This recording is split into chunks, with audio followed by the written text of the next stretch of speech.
बिस्मिल्लाहिर्रहमानिर्रहीम अस्सलाम वालेकुम माया आज chef Abida Baloch I welcome था क्यों भली कार था क्यों अवां सभिनीनि खे आवाज़ जे किचन में आई इन किचन में असां ठाहींदा आहियूं तव्हां सभिनीनि जे लाइ मज़ेदार क़िस्म जूं रेसिपीज़ जेके न सिर्फ़ु मज़ेदार आहिनि बल्कि ईज़ी टू फॉलो बि आहिनि ऐं मुंहिंजी कोशिशि हूंदी आहे त इंग्रेडिएंट्स तमामु ईज़ीली तव्हांखे मिली वञनि ऐं जेके रेसिपीज़ हुजनि उन्हनि खे तव्हां तमामु ईज़ीली फॉलो कयो ऐं न सिर्फ़ु असां देसी रेसिपीज़ ठाहींदा आहियूं बल्कि उन खां हटी करे बि फ्यूजन रेसिपीज़ बि असां ठाहींदा आहियूं। अॼु असां तयारु कंदासीं रशियन सैलड तमामु पसंदि कई वेंदी आहे ऐं जेकॾहिं असां पंहिंजो इहो पाकिस्तानी सैलड या जेको कचूमर आहे इन खां हटी करे जेकॾहिं घरनि में को सैलड घणो करे तयारु थींदो आहे त उहो रशियन सैलड ई आहे ऐं रशियन सैलड जेको आहे सो तमामु डिफरेंट तरीक़नि सां तयारु थींदो आहे। हर कोई पंहिंजे हिसाब सां पंहिंजे पसंदि जे हिसाब सां सीज़न जे हिसाब सां उन में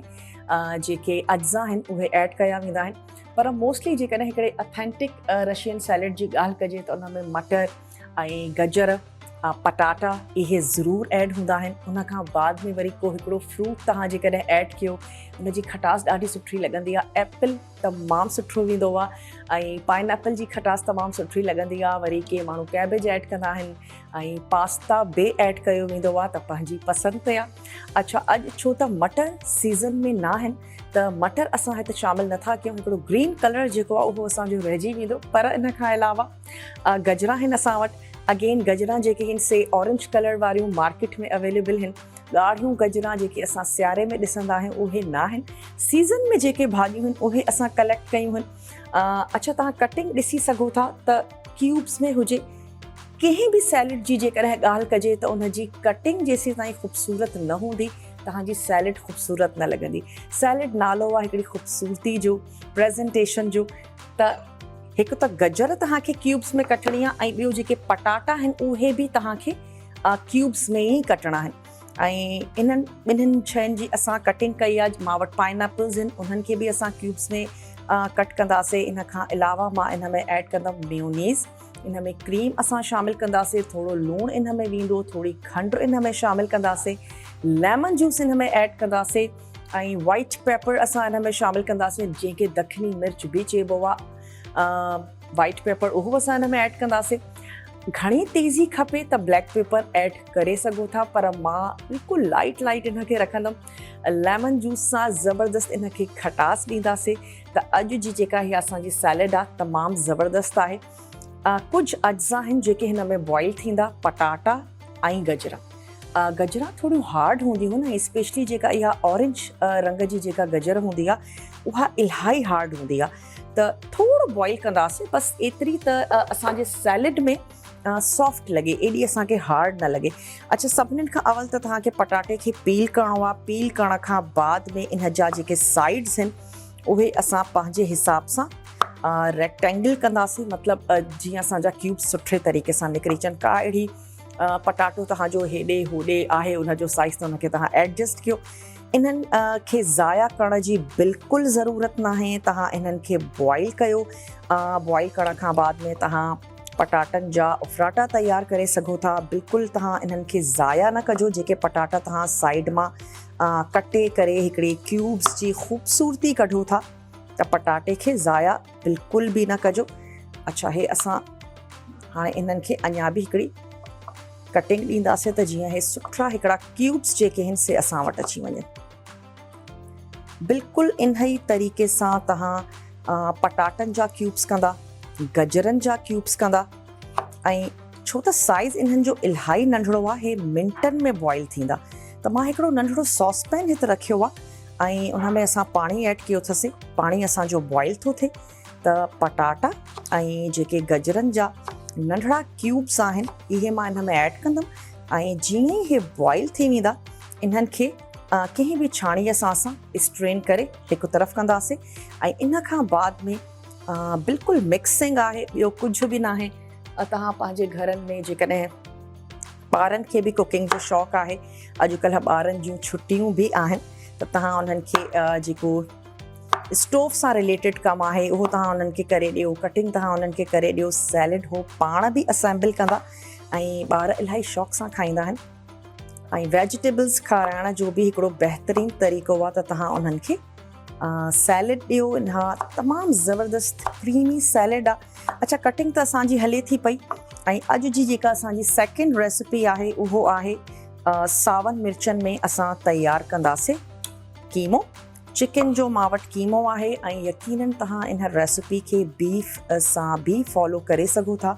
ऐं कीमे जो कुकिंग टाइम बि ऑलमोस्ट सेम आहे, एतिरो वधीक न हूंदो आहे छो त गोश्त असांजो पिसजी वेंदो आहे, रेशा उन जा कटिजी वेंदा आहिनि, त बीफ जो कीमो बि तमामु जल्दी झटपट तयारु थी वेंदो आहे।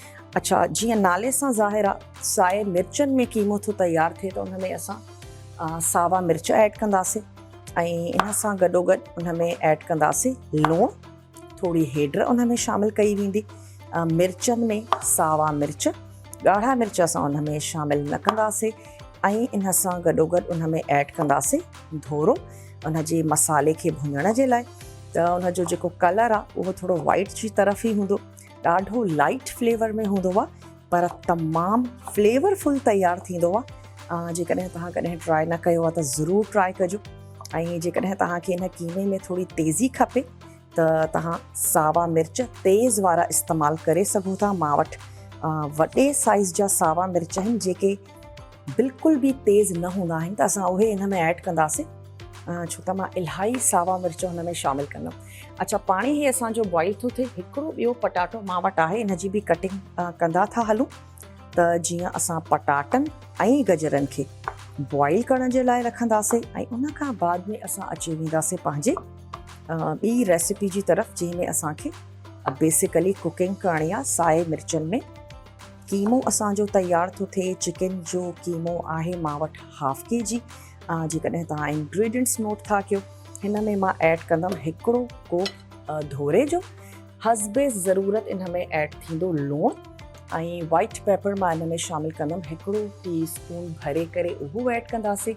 ॻाढ़ा बसर असां इन में शामिलु कंदासीं, थूम ऐं अदरक जो पेस्ट इन में वेंदो। लास्ट में इन में ऐड कंदासीं थोरा सावा धाणा ऐं जेके सावा मिर्च आहिनि उहे बि लास्ट में ऐड कंदासीं, छड़ो एतिरी देरि ताईं पचाईंदासीं त सावा मिर्च जेके थिए थोरा सॉफ्ट थी वञे। अच्छा, हाणे हिते पाणी जेको आहे सो बॉइल थो थिए, त ऐड था कयूं गजरा ऐं पटाटा। ओवर कुक नाहे करिणो। अवल असां हिन में पटाटा था ऐड कयूं। पटाटनि खे हिकिड़ो मिंट गुज़री वेंदो, पोइ मां हिन में ऐड कंदमि गजरा, छो त पटाटा थोरा अञा ज़ाहिरा हार्ड हूंदा आहिनि, त थोरो पटाटनि खे हिकिड़ो मिंट बॉइल थियण था ॾियूं। पोइ मां इन ई साॻे पैन में ऐड कंदमि गजरा, त जीअं गजरा बि थोरियूं सॉफ्ट थी वञनि ऐं इन्हनि खे पोइ स्ट्रेन कंदासीं। चलो असां हिन में ऐड कयोसीं, थोरो शामिलु था कयूं लूणु बॉइल कंदे वक़्तु बि।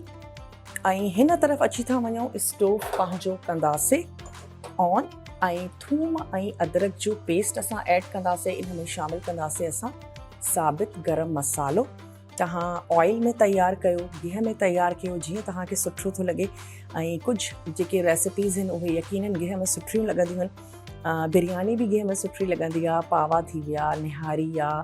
त मां अॼु गिह में तयारु थी कयां असां पंहिंजो इहो साए मिर्चनि में कीमो।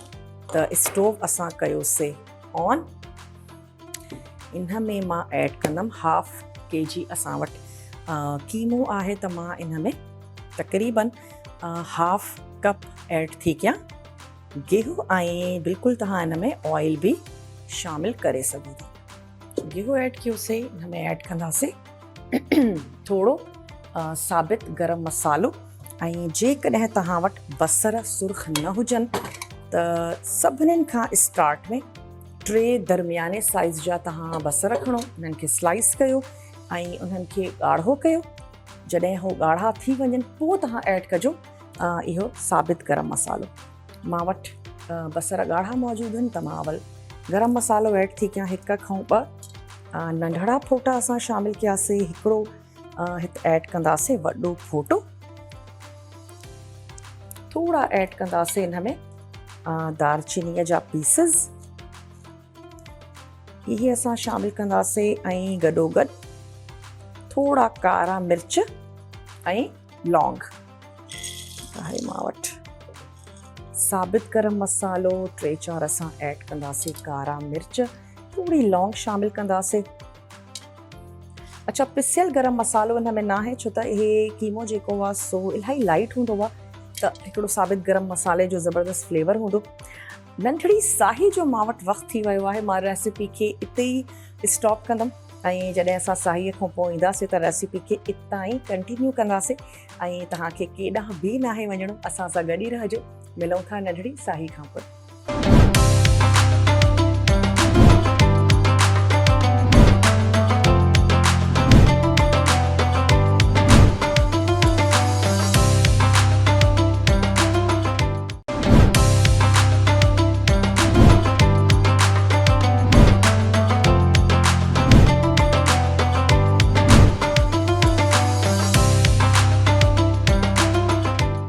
वेलकम बैक, वापस अची विया आहियूं हिकिड़ी नंढड़ी साही खां पोइ। तव्हां ॾिसी रहिया आहियो आवाज़ किचन ऐं अॼु आवाज़ किचन जे जेकॾहिं असां मेन्यू जी ॻाल्हि कयूं त रशियन सैलेड तयारु थी थिए ऐं उन सां गॾु असां तयारु कंदासीं सावन मिर्चनि में कीमो। अच्छा, सावन मिर्चनि में कीमे जे लाइ मां हिते ऑयल ऐड कयो 1/2 कप ऐं उन में शामिल कयोसीं साबित गरम मसालो, जंहिंमें कारा मिर्च आहिनि, लौंग ऐं नंढड़ा फोटा असां ऐड कयासीं। हिकिड़ो वॾो फोटो शामिल कयो आहे, ज़ीरो ऐड कयो आहे ऐं हाणे मां इन में शामिल थी कयां कि असांजो चिकन जो कीमो ऐं तव्हां बीफ जो कीमो में यकीनन हिन में शामिल करे सघो था। मां इन में ऐड कंदमि थूम ऐं अदरक जो पेस्ट, 1 टीस्पून थूम ऐं अदरक जो हिन में अची वेंदो पेस्ट ऐं हिन कीमे खे असां एतिरो फ्राई कंदासीं त जीअं हिन जो जेको कलर आहे उहो चेंज थी वञे। थोरो हिनखे फ्राई था कयूं ऐं गॾोगॾु हिन पैन में असां पटाटा बॉइल करण जे लाइ रखिया हुयासीं। जीअं असां पटाटा ऐड कयासीं, हाणे पटाटा अगेन जेको पाणी आहे उहो बबल करणु शुरू थी वियो आहे, त बसि मां हाणे 1 मिनट इंतज़ारु कंदमि। उन खां बाद में जेके असांजी क्यूब गजरा आहिनि इहे बि मां ऐड कंदमि त जीअं थोड़ियूं असां जूं गजरा बि सॉफ्ट थी वञनि। रशियन सैलेड जे लाइ असां वटि आहिनि पटाटा, गजरा असां हुन में ऐड कंदासीं ऐं हिकिड़ो फ्रूटी फ्लेवर ॾियण जे लाइ पाइनएप्पल आहे ऐं इन सां गॾु असां हिन में एप्पल्स ऐड कंदासीं। तव्हांखे ॻाढ़ो एप्पल मिली थो वञे उहो तव्हां हिन में शामिल कयो ऐं जेकॾहिं तव्हांखे साओ एप्पल मिली थो वञे, थोरो खटो हूंदो आहे, मज़े जो लॻंदो आहे, उहो तव्हां हिन में ऐड करे सघो था। अच्छा, जेके सावा मिर्च आहिनि इन्हनि जी बि थोरी कटिंग कंदा था हलो। कीमे खे त असां पचण जे लाइ रखियो आहे, चिकन जो कीमो आहे तमामु जल्दी तयारु थी वेंदो आहे। अच्छा, असां इस्तेमालु था कयूं वॾे साइज़ जा मिर्च जेके बिल्कुलु बि तेज़ न हूंदा आहिनि, त असां घणा हिन में ऐड कंदासीं। इन सां हिकु त कीमो असांजो वधी बि वेंदो ऐं मिर्च त हिन में आहिनि न, त हिकु तरीक़े जी इहा भाॼी आहे जेका असां हिन में शामिल था कयूं। अच्छा, बसि 1 इंच जे हवाले सां इन जा जेके हिन से स्लाइसिस था कयूं। कीमे में साबित गरम मसालो असां ऐड कयोसीं, थूम ऐं अदरक जो पेस्ट असां शामिल कयोसीं। कीमे जो जेको पंहिंजो पाणी आहे उनखे ड्राई थियण था ॾियूं। उन खां बाद में मां इन में ऐड कंदमि धोरो, लूण ऐं वाइट पेपर, सावा मिर्च शामिल कंदासीं। थोड़ा सॉफ्ट थी वञनि सावा मिर्च त बसि कुझु बि न आहे, कीमो असांजो सर्व थी वेंदो। अच्छा, हाणे ऑलमोस्ट 1 मिनट असांजो थी वियो आहे त मां हिन में ऐड थी कयां क्यूब में गजरा।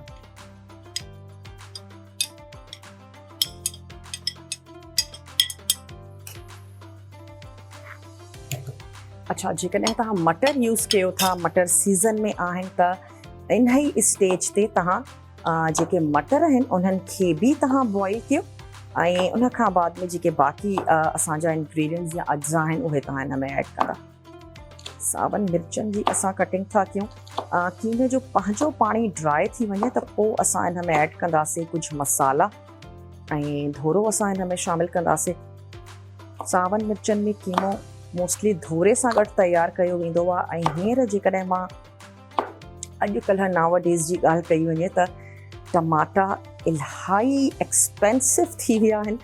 त मां तव्हांखे इहो ई मशवरो ॾींदमि त मोस्टली जेके तव्हांजा खाधा आहिनि उन्हनि में धोरो ऐड तव्हां बिल्कुलु करे सघो था। तमामु मज़ेदार थींदो आहे। धोरे सां गॾु तयारु कयो, चाहे उहो बिरयानी छो न हुजे, तमामु ज़बरदस्त थींदी आहे। जेसी ताईं एटलीस्ट टमाटा जेके आहिनि से थोरा हेठि नथा अची वञनि। अच्छा चलो, इन में असां हाणे शामिलु कंदासीं लूणु। इलाही पाणी जेको आहे सो ड्राई थी वियो आहे कीमे जो। लूणु स्टार्टिंग में ई ऐड था कयूं। चलो, हस्बे ज़रूरत असां हिन में लूणु शामिलु कयोसीं। ऐं इहे जेके असांजा सावा मिर्च आहिनि इन्हनि जी कटिंग थी वई आहे। त सैलड जे लाइ बि थोरी कटिंग जेका आहे सा कंदा था हलूं। चॉपिंग बोर्ड पंहिंजो कंदासीं क्लीन ऐं सूफ़ हिन मां वटि उनजी असां कटिंग कंदासीं। ऐं उन सां गॾोगॾु पाइनएप्पल्स आहिनि, उहे असां वटि क्यूब्स में ई आहिनि, पर जेकॾहिं तव्हांखे हुनजो साइज़ नंढिड़ो करिणो आहे त बिल्कुलु करे सघो था। थोरो बसि मां हुनजो साइज़ नंढिड़ो कंदमि त जीअं जेको असांजो स्पून हुजे उन में ईज़ीली असांजा जेके सैलड जा इंग्रेडिएंट्स हुजनि उहे अची वञनि। ऐं एप्पल्स खे स्किन सां गॾु कट कंदासीं, ख़ूबसूरत लॻंदा। ऐं जॾहिं बि तव्हां एप्पल्स खे कट करे रखो था त पोइ लाज़मी तौर ते या त तव्हां उन में खंडु ऐड कयो। ऐं जेकॾहिं खंडु कंहिं बि वजह सां नथा ऐड कयो, तव्हांजी रेसिपी में रिक्वायरमेंट न आहे, त पोइ तव्हां उन ते लेमन जूस ऐड कयो त जीअं उनजो जेको कलर आहे उहो ख़राबु न थिए। अच्छा, जेके असांजा एप्पल्स आहिनि एप्पल्स जा बि क्यूब्स निकिरंदा। त बेसिकली जेकॾहिं चयो वञे त सैलड में जेको कमु आहे उहो कटिंग जो आहे बेसिकली। बाक़ी त कुझु बि न आहे, छड़ो तव्हां मिक्सिंग कंदा ऐं तव्हांजी ज़बरदस्त क़िस्म जी जेका सैलड आहे उहा तयारु थी वेंदी। त जेसी ताईं असां पंहिंजो स्टोव ते कमु था कयूं, थोरी थोरी जेका कटिंग आहे उहा बि कंदा हलंदासीं। ॿ मां इन में शामिलु थी कयां एप्पल्स। हीने खे बि ॾिसंदा था हलूं ऐं हिकिड़ो लेमन खणूं था, उनखे थोरो स्क्वीज़ कंदासीं त जीअं कलर असांजो ख़राबु न थिए एप्पल्स जो।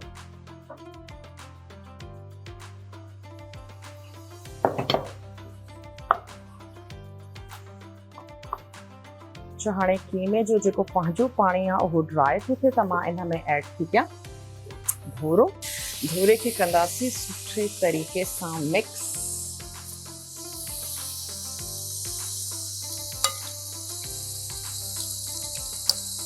अच्छा, मां इन में ऐड कंदमि हाफ कप थूम ऐं अदरक जो पेस्ट ऐं गरम मसालो। इन सां गॾु असां जेको कीमो आहे उनखे सुठे तरीक़े सां फ्राई कयो अथसीं। लूणु मां इन में शामिलु कयो आहे त जीअं थोरो फ्लेवर लूण जो एटलीस्ट स्टार्टिंग में ई अची वञे। थोरो इनखे फेटियूं था। अच्छा, स्टोव मां इन जो कयां थी ऑफ। थोरो धोरो ऐड करे ऐं ॿीहर इन जी मिक्सिंग कंदासीं।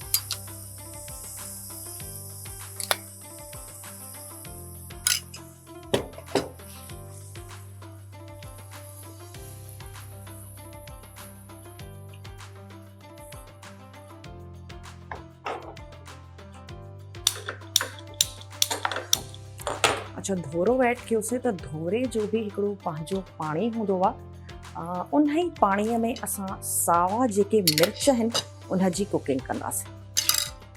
एक्स्ट्रा पाणी ऐड करण जी असांखे ज़रूरत न आहे।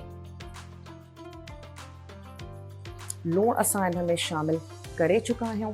धोरो असां ऐड कयोसीं हाफ कप। ऐं धोरो जीअं ई ऐड कयो त थोरी मिक्सिंग कयो त जीअं मिक्स थी वञे, न त धोरो फ़ौरन फाटी पवंदो आहे। उन जूं हिकिड़ी फुटकियूं ठही वेंदियूं आहिनि जेके ओड़ में सुठियूं न आहिनि लॻंदियूं। हिकु दफ़ो ॿीहर बॉइलिंग पॉइंट ते अची वञे त बसि। चलो जी, हाणे मां हिन में ऐड थी कयां जेके असां सावा मिर्च कटे करे रखिया अथसीं। थी विया असांजा सावा मिर्च।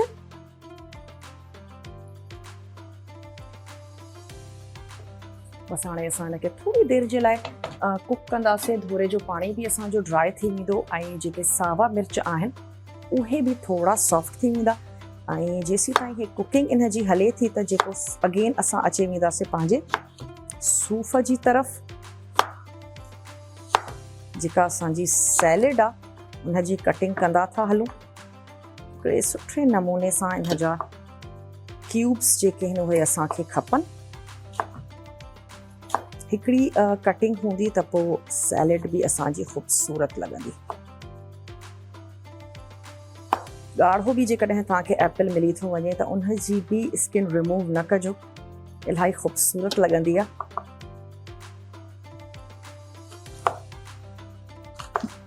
चलो जी हे थी विया क्यूब्स।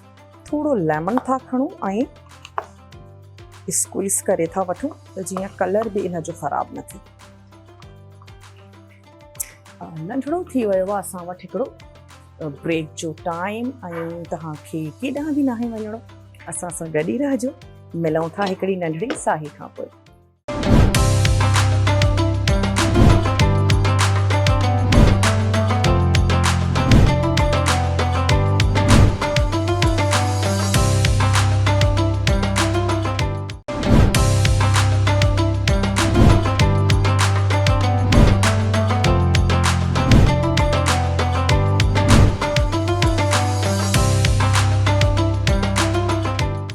Welcome back. वापस अची विया आहियूं हिकिड़ी नंढड़ी साही खां पोइ ऐं तव्हां ॾिसी रहिया आहियो आवाज़ किचन। अॼु आवाज़ किचन में असां ठाहियूं पिया सावनि मिर्चनि में कीमो। अच्छा, मां हिन में जेके ॻाढ़ा बसर आहिनि उहे शामिल न कया हुआसीं त उहे बि हिन में ऐड था करे वठूं। ऐं हींअर मां हिन में शामिल थी कयां थोरो पाणी त जीअं तमामु शयुनि जी हिकिड़ी जेका मिक्सिंग आहे उहा सुठे तरीक़े सां थी वञे। थोरा जेके असांजा बसर आहिनि उहे बि थोड़ा ॻरी वेंदा। अच्छा, लूणु मां हिन में शामिल कयो आहे ऐं साबित गरम मसालो असां हिन में ऐड कयो अथसीं। धोरो असां हिन में शामिल कयो अथसीं सावा मिर्च। बसि हिनखे हिकु दफ़ो ॿीहर ढक था ॾियूं ऐं हींअर असां अची था वञूं पंहिंजी सैलेड ते। ऐं सैलेड जी हींअर जस्ट मिक्सिंग ई आहे त हिकिड़ो वॾे साइज़ जो असां खणंदासीं प्यालो ऐं उन में मां ऐड कंदमि मेयोनीज़। जेका इन जी बेस आहे उहा मेयोनीज़ आहे। मेयोनीज़ में ऐड कंदासीं क्रीम, थोड़ी खंड ऐं जॾहिं असांजो इहो मिक्सचर सुठो तरीक़े सां रेडी थी वेंदो त पोइ असां जेके बि असांजा इंग्रेडिएंट्स आहिनि उहे असां हुन में ऐड कंदासीं। त हे अची वियो असांजो मेयोनीज़। हिकिड़ी प्याली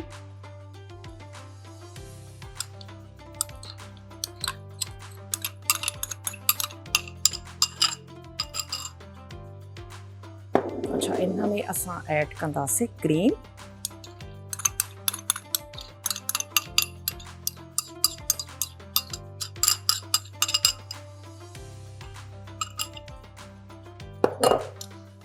अच्छा जी, इन में असां ऐड कंदासीं थोड़ो वाइट पेपर ऐं थोड़ा कारा मिर्च। शामिल कंदासीं थोड़ी खंड।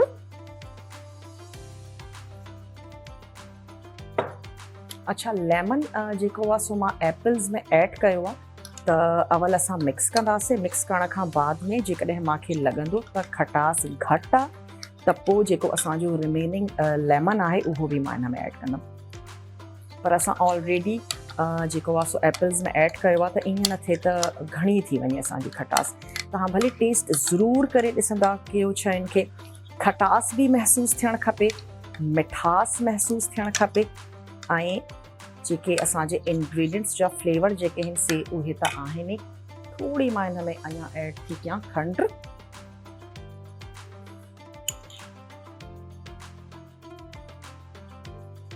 अच्छा, पिसियल खंड जो बि तव्हां इस्तेमालु करे सघो था त उन में पोइ तव्हांखे इहो न थींदो त भई मेल्ट थी या न थी। थोरो हिनखे मिक्स करे रखो। हिकिड़ी प्याली मेयोनीज़, हिकिड़ी प्याली क्रीम, थोड़ा कारा या तव्हां ऐड कयो वाइट पेपर। अच्छा, लूणु थोड़ो हिन में मां लूणु बि ऐड कंदमि। बॉइलिंग जे वक़्तु असां लूणु शामिलु कयो हुयोसीं, पर हींअर बि बसि हिकिड़ी चुटकी। ऐं हाणे जेके बि असांजा इंग्रेडिएंट्स आहिनि उहे हिन में ऐड करे सुठे तरीक़े सां उन्हनि खे मिक्स कंदासीं। अच्छा, हे अची विया असांजा पटाटा ऐं गजरा।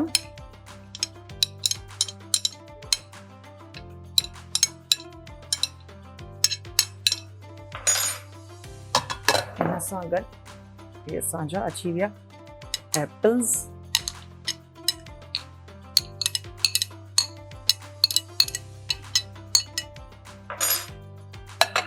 थोड़ी धीमे खे भी चेक कंदा हलो।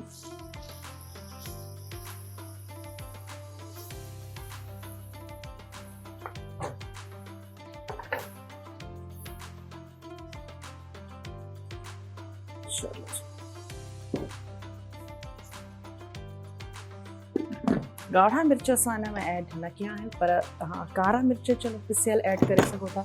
अच्छा, हिन में शामिलु कंदासीं पाइनएप्पल, पर पाइनएप्पल जो साइज़ तमामु वेजिटेबल्स खां वधीक आहे, त हिन जो बि थोड़ी कटिंग जेका आहे सा ज़रूरी आहे। ऐं हिन जो हिकिड़ो पंहिंजो ट्रायंगल शेप हूंदो आहे, त चलो तव्हां ट्रायंगल में ई रखो, पर हिन जी थोड़ी कटिंग ज़रूरी आहे, त उहा करे इन खे मिक्स था कयूं।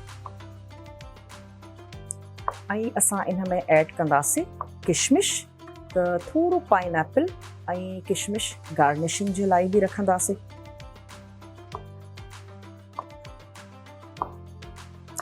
अच्छा, किशमिश खे बि थोड़ो पुसाए था रखूं। इलाही हिन में बि मिट्टी हूंदी आहे, थोड़ो पाणी सोक कंदी त सॉफ्ट बि थी वेंदी। अची वई असांजी किशमिश। थोड़ो क्रंच तव्हां ऐड करे सघो था कंहिं बि नट जी मदद सां। अखरोट तव्हां हिन में शामिलु कयो या तव्हां थोड़ा बादाम हिन में ऐड कयो, त उहे बि सुठा लॻंदा आहिनि। जीअं मां स्टार्टिंग में ॻाल्हि कई त इहा सैलेड हर कोई पंहिंजे हिकिड़े स्टाइल ऐं वेरिएशन सां तयारु कंदो आहे। चलो असां हिन में पाइनएप्पल्स ऐड था कयूं ऐं हिकिड़ो सुठो इन खे ॾींदासीं मिक्स। अच्छा, हे थधी सर्व कई वेंदी आहे। जेतिरा बि स्पेशली क्रीम बेस जेके बि सैलड्स आहिनि, त उहे थधी हूंदी आहे, त उनजो मज़ो जेको आहे उहो दुबालो थी वेंदो आहे। त कोशिशि कजो त सुठे तरीक़े सां इन खे चिल्ड करे पोइ तव्हां इन खे सर्व कयो। चलो, कुछ पाइनएप्पल ऐड किया था, हिकिड़ी सुठी इन खे ॾियूं था मिक्सिंग।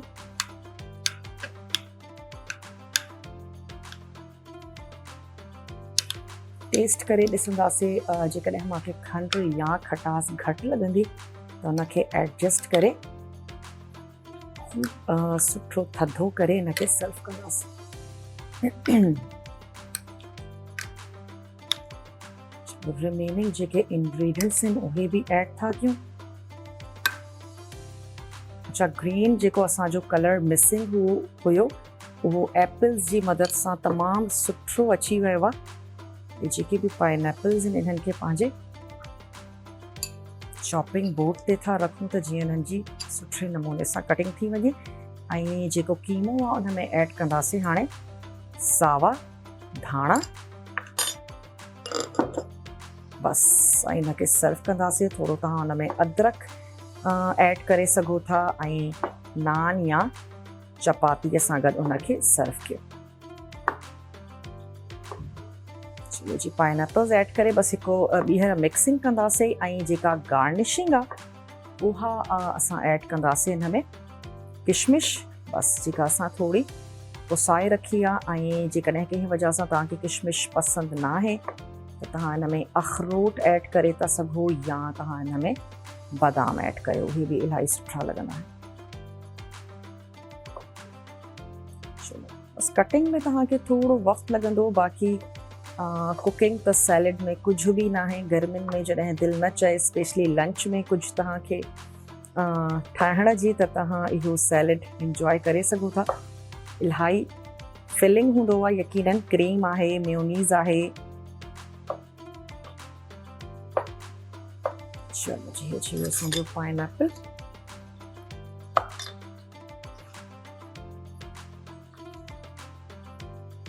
चेक कंदा हलूं कीमे खे ऐं छो त असांजे फ्रूट्स जी कटिंग थी वई आहे त हाणे मां थोरा जेके धाणा आहिनि उन्हनि जी कटिंग कंदा था हलूं।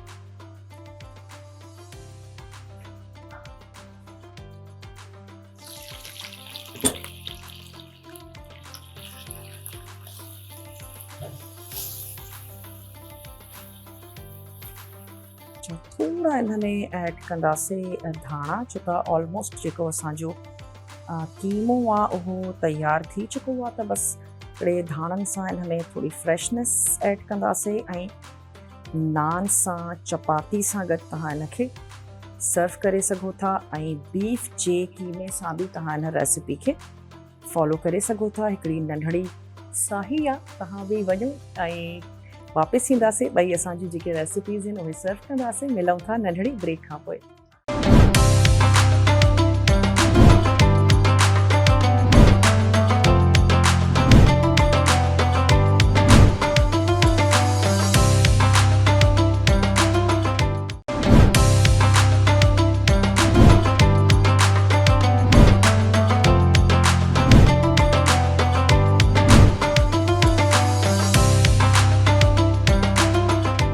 Welcome back. वापसि अची विया आहियूं हिकिड़ी नंढड़ी साही खां पोइ। मां टेस्ट करे ॾिठो आहे त मूंखे खंड बि घटि थी लॻे ऐं इन सां गॾोगॾु जेका खटास आहे उहा बि थोरी घटि आहे त ऐड था कयूं इन में खंड। इहा जेका बि असां वटि खंड आहे इहा मां इन में शामिलु थी कयां।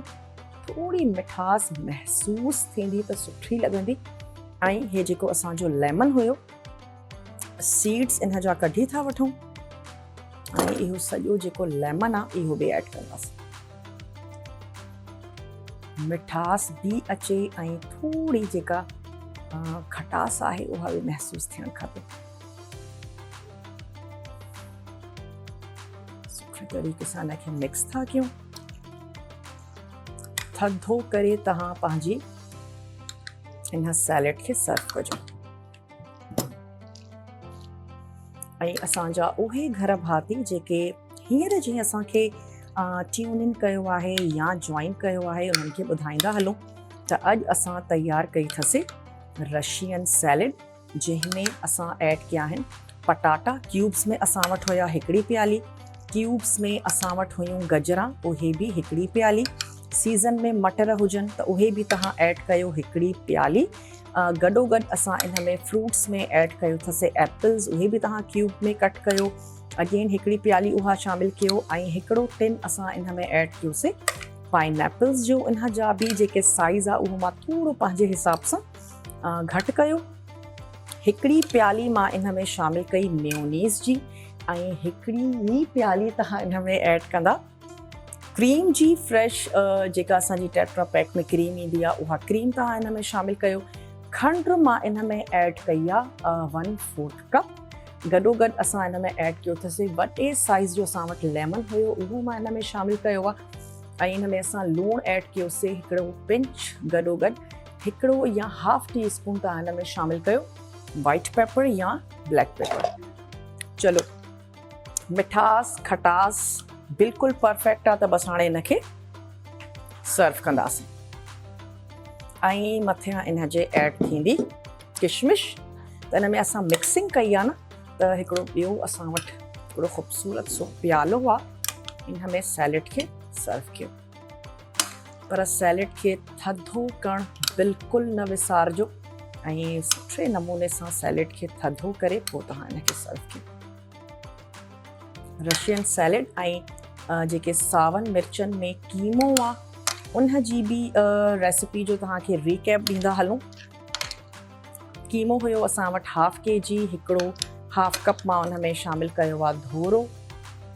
हिकिड़ो टेबल स्पून मिक्स उन में शामिलु कंदासीं गरम मसाले जो। हिकिड़ो टी स्पून थूम ऐं अदरक जो पेस्ट असां उन में ऐड कयोसीं। 4 खां 5 मां वटि हुयूं सावा मिर्च, वॾा वारा सावा मिर्च, उहे असां उन में शामिलु कया अथसीं। ऐं 2 वॾे साइज़ जा या पोइ 3 तव्हां ऐड कयो दरमियाने साइज़ जा बसर, उहे उन में शामिलु कंदासीं। ऐं फ्राए थियल, मां वटि फ्राए थियल हुया त मां उहे उन में शामिलु कया आहिनि। इन खां बाद में जेकॾहिं रेसिपी जी ॻाल्हि कयूं त थूम ऐं अदरक जे पेस्ट ऐं साबित गरम मसाले सां गॾु तव्हां जेको कीमो आहे उनखे कंदा फ्राई करण खां बाद में उन में असां शामिलु कंदासीं धोरो, गॾोगॾु सावा मिर्च उन में ऐड थी वेंदा ऐं ॻाढ़ा बसर तव्हां उन में शामिलु कयो। बसर बि सॉफ्ट थी वेंदा, जेकॾहिं मिर्च आहिनि उहे बि ज़बरदस्त सॉफ्ट थी वेंदा। उन खां बाद में तव्हां उनखे भुञी करे ऐं लास्ट में सावा धाणा ऐड करे उनखे सर्व कंदासीं। जेका किशमिश हुई हिनखे बि असां थोरो वॉश कयोसीं ऐं कॾहिं तव्हां वॉश करे ॾिसिजो एॾी मिटी हूंदी आहे किशमिश में, त किशमिश सां गॾु पंहिंजी जेका सैलेड आहे उनखे गार्निशिंग था कयूं। इन खां बाद में कीमे खे बि डिश आउट कंदासीं। कुझु बि तव्हांजे ॾिसण खां रहिजी थो वञे, सोशल मीडिया ते असांजा क्लिप्स अपलोड कया वेंदा आहिनि ऐं रेसिपीज़ अपलोड कयूं वेंदियूं आहिनि। लाज़मी तौर ते चेक कयो, तव्हां पंहिंजी जेका फरमाइश आहे उहा बि असांखे ॿुधाए सघो था ऐं मां कोशिशि कंदी आहियां त ज़रूरु उनखे असां ऐड कयूं। रशियन सैलड जी बि फरमाइश अचे पई, उनखे ऐड कयो अथसीं ऐं भाॼियुनि जी इलाही फरमाइश ईंदी आहे त जेका ग्वार फली आहे या करेला आहिनि उन्हनि खे ठाहिणु सेखारियो त ज़बरदस्त रेसिपीज़ ठाहींदासीं करेलनि जी बि ऐं ग्वार फली जी बि, छो त सीज़न में आहिनि। लौकी आहे, तूरी आहे, इहे तमामु जेके भाॼियूं आहिनि इहे गर्मियुनि में असांखे ज़बरदस्त तरीक़े सां नज़र ईंदियूं आहिनि ऐं ॾाढी मज़ेदार तयारु थींदियूं। इंशाल्लाह ज़रूरु तयारु कंदासीं। हे अची वई असांजी रशियन सैलेड ऐं जेको कीमो आहे हिनखे बि डिश आउट था कयूं। मथियां ऐड कंदासीं हिन में सावा धाणा। सावनि मिर्चनि में असां तयारु कयोसीं कीमो। मसाले जे नाले ते असां हिन में लूणु ऐड कयो अथसीं, बस दैट्स इट। ॿियो कुझु बि शामिलु न आहे। कीमे जो पंहिंजो हिकिड़ो फ्लेवर आहे, सावनि मिर्चनि जो फ्लेवर आहे। गरम मसालो बि असां साबित ऐड कयो अथसीं। अक्सर कंहिं बि वजह सां तव्हां ॻाढ़ा मिर्च जेकॾहिं खाइणु नथा चाहियो त उन्हनि जे लाइ बि हिकिड़ो तमामु सुठो ऑप्शन आहे। असांजो कीमो थोरो मां हिन ते ऐड थी कयां। जेके सावा धाणा आहिनि उहे कटे करे ऐड था कयूं ऐं थोरो लेमन ऐड कंदासीं। लेमन बि इलाही सुठो वेंदो आहे। बसि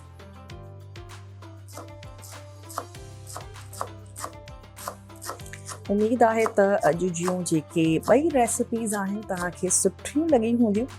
ज़रूरु ट्राई कजो। सीज़न जे हिसाब सां बि आहिनि ऐं मोस्टली हर घर में तयारु कयो वेंदो आहे, इलाही फेवरेट हूंदो आहे। चलो थोरा असां धाणा ऐड कयासीं ऐं थोरा लेमन जा स्लाइसिस हिन ते ऐड था कयूं। बसि